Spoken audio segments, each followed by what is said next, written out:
Başımıza kıyamet mi kopardı? Ayşem Erzurum'a gelin olaydı.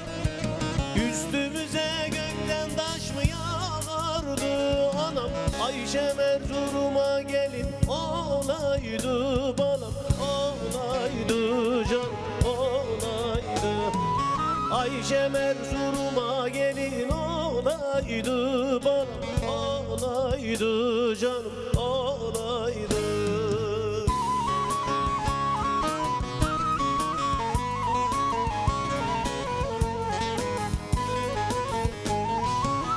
Ak eline kızıl kına yakardı. Yar salınsa ben boynuna bakardım. Yüz görümlük beşi birlik takardım. Ayşem Erzurum'a gelin olaydı. Bana olaydı, can olaydı.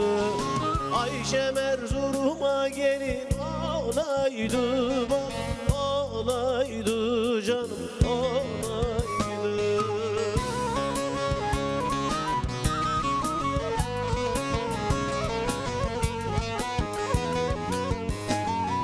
Altın yere düşse bile paslanma. Seven gönül sarmayınca uslanma. Şu göğsüme bir başkası yaslanmaz. Ayşem Erzurum'a gelin olaydı.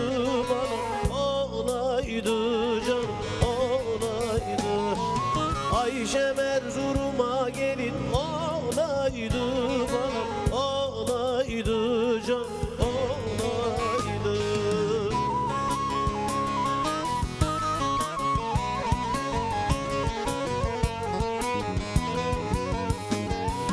Bugünden çıksaydı düğün alayı, eş dostumuz oynar idi halayı. Başlamazdı Mert oğlunun olayı.